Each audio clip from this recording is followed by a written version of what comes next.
السلام علیکم ورحمۃ اللہ وبرکاتہ۔ بسم اللہ الرحمن الرحیم۔ ان الحمد للہ نحمده ونستعینه ونستغفره ونعوذ باللہ من شرور انفسنا ومن سیئات اعمالنا من يهده اللہ فلا مضل له ومن يضلل فلا هادی له واشهد ان لا الہ الا اللہ وحدہ لا شریک له واشهد ان محمدا عبده ورسوله يا ايها الذين امنوا اتقوا الله حق تقاته ولا تموتن الا وانتم مسلمون يا ايها الناس اتقوا ربكم الذي خلقكم من نفس واحده وخلق منها زوجها وبث منهما رجالا كثيرا ونساء واتقوا الله الذي تساءلون به والارحام ان الله كان عليكم رقيبا يا ايها الذين امنوا اتقوا الله وقولوا قولا سديدا يصلح لكم اعمالكم ويغفر لكم ذنوبكم ومن يطع الله ورسوله فقد فاز فوزا عظيما اما بعد فان خير الحديث كتاب الله وخير الهدي هدي محمد صلى الله عليه وسلم وشر الامور محدثاتها وكل محدثة بدعة وكل بدعة ضلالة وكل ضلالة في النار فاعوذ بالله من الشيطان الرجيم بسم الله الرحمن الرحيم ولقد أوحي إليك وإلى الذين من قبلك لئن أشركت ليحبطن عملك ولتكونن من الخاسرين وقال رسول الله صلى الله عليه وسلم قال الله تبارك وتعالى يا ابن آدم لو أتيتني بقراب الأرض خطايا ثم لقيتني لا تشرك بي شيئا لأتيتك بقرابها مغفرة۔ معزز سامعین کرام، حاضرین مجلس، امت مسلمہ کے نوجوان ساتھیوں، عزیز بچوں اور پردہ نشین میری ماں اور بہنوں، خطبہ مسونہ کے بعد سورہ زمر کی 65 نمبر آیت کریمہ میں نے آپ حضرات کے سامنے تلاوت کی ہے، اور ساتھ میں ایک حدیث قدسی بھی پڑھی گئی ہے۔ اسی آیت کریمہ اور حدیث شریف کی روشنی میں کچھ باتیں آج کے اس خطبے میں آپ حضرات کے سامنے رکھنا چاہتا ہوں۔ اللہ رب العالمین سے دعا ہے کہ الہ العالمین ہمیں کتاب و سنت کی روشنی میں صحیح بات کہنے اور کما حق اس پر عمل کرنے کی توفیق عطا فرمائے۔ حاضرین گرامی، قابل مبارکباد ہیں وہ لوگ جنہوں نے فرشتوں کی اس آواز یا باغی الخیر اقبل و یا باغی الشر اقصر پر لبیک کہا، اور رمضان المبارک کے اس مہینے میں زیادہ سے زیادہ اللہ رب العالمین کی عبادت کی، اللہ رب العالمین کے دربار حاضر ہو کر اپنے گناہوں کی معافی طلب کی، ایسے لوگ قابل مبارکباد ہیں۔ تقبل اللہ منا ومنکم صالح الاعمال۔ حاضرین گرامی، اللہ رب العالمین کا بے پایہ شکر و احسان ہے کہ اس نے امت محمدیہ کو عمر کم ہونے کے باوجود بھی بہت سے ایسے مواقع فراہم کیے ہیں جن مواقعوں سے فائدہ حاصل کر کے ہم اور آپ زیادہ سے زیادہ اجر و ثواب حاصل کر سکتے ہیں۔ رمضان کا مہینہ ہی لے لیجئے کہ اللہ رب العالمین آخری عشرے میں ایک ایسی رات ہمیں اور آپ کو عطا کر دیتا ہے کہ اگر اس ایک رات میں ہم اللہ رب العالمین کی عبادت کر لیں تو اس رات کی فضیلت کیا ہے کہ 1000 مہینوں کی راتوں سے بہتر، یعنی 83 سال 4 مہینے کے برابر ہے۔ اور اگر ہم اپنی زندگی میں اسی طرح سے وہ ایک رات حاصل کر لیتے ہیں تو آپ اندازہ کر سکتے ہیں کتنا زیادہ اجر و ثواب کے ہم مستحق ہو سکتے ہیں۔ لیکن حاضرین گرامی، یہ بات ملحوظ رہنا چاہیے کہ اللہ رب العالمین اجر و ثواب تو عطا کر دیتا ہے، ہم رمضان یا اس رمضان یا اور کسی اور مہینے میں ہم اللہ رب العالمین کی عبادت کر کے اپنے نام اعمال میں زیادہ سے زیادہ نیکیاں درج کروا لیتے ہیں، لیکن ساتھ ساتھ اس بات کا لحاظ رکھنا ضروری ہے کہ ان نیکیوں کی حفاظت کی بھی ہماری ذمہ داری ہے۔ وہ نیکیاں اس نامہ اعمال میں موجود رہیں گی، قیامت کے دن کی نہیں رہیں گی، اس کی ذمہ داری ہماری اور آپ کی ہے۔ اس کو آپ ایک مثال سے سمجھ لیجئے کہ کمپیوٹر میں ہم کوئی ڈاٹا سیو کرتے ہیں، کوئی چیز سیو کرتے ہیں، لیکن اگر اس میں کوئی وائرس آ جاتا ہے تو پورا کا پورا ڈاٹا وہ ختم ہو جاتا ہے، پوری فائل غائب ہو جاتی ہے، اور اگر موجود بھی ہوتی ہے تو وہ اس لائق نہیں رہ جاتی ہے کہ اسے ہم استعمال کر پائیں۔ بے عینی یہی صورت ہے کہ اللہ رب العالمین کی جب ہم عبادت کرتے ہیں، اللہ کی رضا کے لیے کوئی بھی عمل کرتے ہیں، چاہے اللہ کا ذکر ہو، تلاوت کلام اللہ ہو، نفل عبادات ہوں، اور فرائض یا سنن یا مستحبات کسی طرح کی عبادتیں ہوں، جب ہم کرتے ہیں تو اللہ رب العالمین کے ہاں نیکیاں لکھی جاتی ہیں۔ لیکن بعض دفعہ کبھی کبھی ایسا ہوتا ہے کہ کوئی ایک وائرس ایسا آ جاتا ہے، یعنی کوئی ایک غلطی ہم سے ایسی سرزد ہو جاتی ہے اور اس سے ہم توبہ نہیں کر پاتے ہیں، اس غلطی سے رجوع نہیں کر پاتے ہیں، اللہ سے معافی نہیں مانگ پاتے ہیں، تو اس وائرس اور اس غلطی اور اس کوتاہی کی وجہ سے نیکیاں جو ہماری تھیں وہ سب ہباء منثورہ ہو جاتی ہیں، وہ ختم کر دی جاتی ہیں، اور وہ برائی ہے شرک۔ اللہ رب العالمین نے اپنے نبی کریم صلی اللہ علیہ وسلم کو خطاب کر کے فرمایا، عام مسلمانوں کو تو جانے دیجئے، عام لوگوں کی بات تو الگ ہے، اپنے آخری نبی جناب محمد رسول اللہ صلی اللہ علیہ وسلم کو خطاب کرتے ہوئے فرمایا، وَلَقَدْ أُوحِيَ إِلَيْكَ وَإِلَى الَّذِينَ مِنْ قَبْلِكَ لَئِنْ أَشْرَكْتَ لَيَحْبَطَنَّ عَمَلُكَ وَلَتَكُونَنَّ مِنَ الْخَاسِرِينَ، کہ اے نبی میں نے آپ کی طرف یہ وحی بھیج دی ہے، اور آپ سے پہلے جتنے بھی انبیاء کرام آئے ہیں، جتنے بھی رسول آئے ہیں، ان تمام رسولوں کو صرف آپ ہی نہیں، آپ کے پاس بھی یہ وحی بھیجی جا چکی ہے، اور آپ سے پہلے آنے والے تمام انبیاء کرام کو یہ وحی بھیجی جا چکی ہے کہ لئن اشرکتا، کہ اگر آپ اللہ کے ساتھ شریک کریں گے، کسی کو ساجی ٹھہرائیں گے، اللہ کی عبادت میں غیر اللہ کو شریک کر لیں گے، تو لَيَحْبَطَنَّ عَمَلُكَ، تو اے نبی آپ کے سارے اعمال ضائع ہو جائیں گے۔ آپ نے جو پیغام رسالت کو کما حق پہنچایا ہے،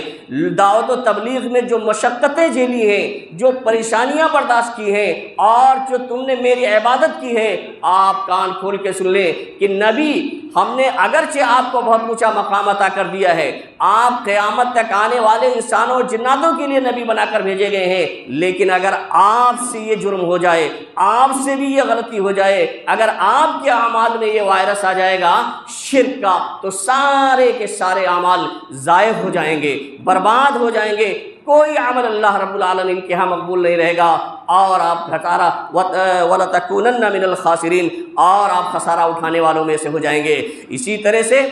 ایک موقع پر اللہ رب العالمین نے قرآن مجید کے اندر سورہ انعام میں 18 انبیاء کرام کا نام لے کے ذکر فرمایا ہے۔ 18 انبیاء کرام کے اسماء گرامی کو اللہ رب العالمین نے ذکر کیا، اور اس کے بعد یہ اعلان کیا وَلَوْ أَشْرَكُوا لَحَبِطَ عَنْهُمْ مَا كَانُوا يَعْمَلُونَ، کہ اگر یہ انبیاء کرام بھی شرک کر بیٹھے، میرے ساتھ کسی غیر کو شریک اور ساجی ٹھہرا دیتے، تو ان کے بھی اعمال ضائع و برباد ہو جاتے۔ تو حاضرین گرامی، ہم نے جو نیکیاں کی ہیں، جو ہم سے چھوٹی بڑی جس طرح کی بھی نیکیاں ہوئی ہیں، اگر ان کی حفاظت چاہتے ہیں، قیامت کے دن ان کا صلہ چاہتے ہیں، اور یہ چاہتے ہیں کہ اللہ رب العالمین ان نیکیوں کا بدلہ اور ان عبادات کا بدلہ ہمیں قیامت کے دن دے، ہمیں ذلیل و رسوا نہ ہونا پڑے، تو شرک جیسے وائرس سے، شرک جیسی کبھی غلطی سے ہمیں اور آپ کو محسوس رکھنا ہوگا، کیونکہ شرک کرنے والے پر اللہ رب العالمین نے جنت کو سرے سے حرام کر دیا ہے۔ اگر کوئی شخص شرک اکبر پر مر جاتا ہے، توبہ کرنے کی توفیق نہیں مل پاتی ہے، تو اللہ رب العالمین نے ایسے شخص کے لیے جنت کو حرام کر دیا ہے اور جہنم واجب کر دیا ہے۔ اللہ رب العالمین فرماتے ہیں اِنَّهُ مَن يُشْرِكْ بِاللَّهِ فَقَدْ حَرَّمَ اللَّهُ عَلَيْهِ الْجَنَّةَ وَمَأْوَاهُ مِنَ النَّارِ، کہ اللہ وَمَأْوَاهُ النَّارِ، اللہ رب العالمین فرماتے ہیں کہ جو شخص اللہ رب العالمین کے ساتھ شرک کرے گا تو اللہ رب العالمین نے اس پر جنت کو حرام کر دیا ہے اور اس کا ٹھکانہ جہنم ہے۔ اسی طرح سے شرک نامعافی جرم ہے، اس حال پر کوئی مر جاتا ہے تو اللہ رب العالمین فرماتے ہیں ان اللہ لا یغفر ان یشرک بہ ویغفر ما دون ذلک لمن یشاء، کہ اللہ رب العالمین شرک پر مر جانے والے کو قطعی معاف نہیں کرے گا۔ اگر توبہ کرنے کی اسے توفیق نہیں مل پاتی ہے تو شرک کرنے والے کو اللہ رب العالمین معاف نہیں کرے گا، لیکن اس سے کمتر درجے کے جو گناہ ہیں اللہ رب العالمین کی مشیت میں وہ لوگ ہوں گے جسے چاہے گا اللہ رب العالمین انہیں معاف کر دے گا۔ اسی طرح سے خطبہ مسنونہ کے بعد میں نے جو حدیث پڑھی تھی، جو حدیث قدسی ہے کہ اللہ کے رسول صلی اللہ علیہ وسلم نے فرمایا کہ اللہ رب العالمین نے فرمایا یا ابن آدم، اے ابن آدم، اے آدم کی اولاد، لو اتیتنی بقراب الارض خطایا، اگر تم مجھ سے قیامت کے دن ملو، یہ اللہ رب العالمین فرماتے ہیں، حدیث قدسی ہے کہ اگر مجھ سے قیامت کے دن اس حال میں ملو کہ تم لا تشرکوا بی شیئا، کہ تم میرے ساتھ شرک نہیں کر رہے تھے، میری عبادت میں کسی غیر کو شریک و ساجی نہیں ٹھہراتے تھے، تو لاتیتک بقرابها مغفرۃ، تو میں اتنا غفور الرحیم ہوں، میں مغفرت کرنے والا ہوں، گناہوں کو معاف کرنے والا ہوں کہ جتنا اگر پوری زمین کے برابر تم گناہ لے کر حاضر ہو جاؤ، لو اتیتنی بقراب الارض خطایا، اگر پوری زمین کے برابر تم گناہ لے کر حاضر ہو جاؤ، لیکن تمہاری حالت یہ ہو تم موحد ہو، توحید پر قائم رہے ہو، کوتاہیاں تم سے ہوئی ہیں، غلطیاں ہوئی ہیں، لغزشیں ہوئی ہیں، لیکن تمہارے نام اعمال میں یہ ہو کہ تم شرک سے پاک رہے ہو، شرک سے پاک صاف رہے ہو، توحید پر قائم رہے ہو، تو اتنی ہی مغفرت لے کر کے میں تم سے ملوں گا، یعنی زمین کے مقدار کی گناہ کو اللہ رب العالمین معاف کر دے گا۔ لیکن اگر شرک کی حالت میں کوئی شخص مر گیا تو پھر اللہ رب العالمین کے ہاں معافی نہیں ہے۔ شرک کی بعض شکلیں میں آپ کے سامنے ذکر کر دیتا ہوں کیونکہ وقت اس میں مختصر ہوتا ہے، بعض شکلیں آپ دیکھ لیں آپ، اور یہ آپ کے ذہن میں اگر یہ بات ہو کہ ایمان لے آئے ہم مومن ہیں، ہم سے شرک نہیں ہو سکتا، تو آپ سمجھ لیں کہ اللہ رب العالمین کا اعلان ہے وَمَا يُؤْمِنُ أَكْثَرُهُمْ بِاللَّهِ إِلَّا وَهُمْ مُشْرِكُونَ، کہ اکثر لوگ ایمان لانے کے باوجود مشرک ہوتے ہیں، شرک کا ارتکاب کرتے ہیں۔ شرک کی مختلف شکلیں آپ دیکھیں کہ غیر اللہ کو حاجت روا، مشکل کشا سمجھنا، نفع اور نقصان کا مالک تصور کرتے ہوئے ان کے لیے نظر و نیاز پیش کرنا، ان کے نام پر جانور ذبح کرنا، ان کے قبروں کا طواف کرنا، ان سے ڈرتے ہوئے انہیں غوث، داتا، دستگیر اور مشکل کشا کہنا، یہ سب اعمال شرک ہیں۔ آج امت مسلمہ کی اکثریت ان تمام چیزوں میں مبتلا ہے۔ اسی طرح سے ہمارے جو اولیاء کرام گزر چکے ہیں، نیک اور صالحین لوگ گزر چکے ہیں، ان نیک اور صالحین لوگوں کی روحوں کے متعلق یہ عقیدہ رکھنا کہ ان کی روحوں کو کائنات کے اندر تصرف کرنے کا اختیار ہے، اس لیے ان کی قبروں پر جا کر کے ان کے سامنے اپنی حاجتیں رکھنا، یہ سب شرک اکبر ہے۔ صرف تمام حاجتوں کو، تمام ضرورتوں کو پورا کرنے والا صرف اور صرف اللہ رب العالمین ہے۔ آسانی میں بھی اللہ رب العالمین کے سامنے آپ کو حاضر ہونا ہے، پریشانی اور مصیبت میں بھی اللہ رب العالمین کے سامنے حاضر ہونا ہے۔ اگر ہم اللہ کو چھوڑ کر کسی غیر کے سامنے اپنی ضرورتوں کو رکھتے ہیں، اپنی پریشانیوں کو رکھتے ہیں، تو یہی تو شرک اکبر ہے اور اس کو اللہ رب العالمین کبھی معاف نہیں کرے گا۔ سامعین کرام، یہ تو چند باتیں تھیں جو ہمارے نیکیوں کی حفاظت کے لیے ضروری ہیں کہ ہم شرک سے پاک ہوں، شرک کے قریب نہ جائیں۔ اب ایک مسئلہ میں آپ کے سامنے بیان کر دوں، چونکہ شوال کا مہینہ شروع ہو گیا ہے اور رمضان کا مہینہ گزر چکا ہے، فرض روزے گزر چکے ہیں، لیکن اللہ رب العالمین نے اب بھی یہ موقع عطا کیا ہے کہ شوال کے مہینے میں بھی روزہ رکھنے کی بھی بڑی فضیلت ہے۔ بلکہ اللہ کے رسول صلی اللہ علیہ وسلم نے فرمایا من صام رمضان ثم اتبعہ ستا من شوال کان کصیام الدہر، جس نے رمضان کے روزے رکھے، جس نے مکمل رمضان کے روزے رکھ لیے اور پھر اس کے بعد شوال کے 6 روزے رکھے۔ اب اس میں آپ لگاتار بھی رکھ سکتے ہیں اور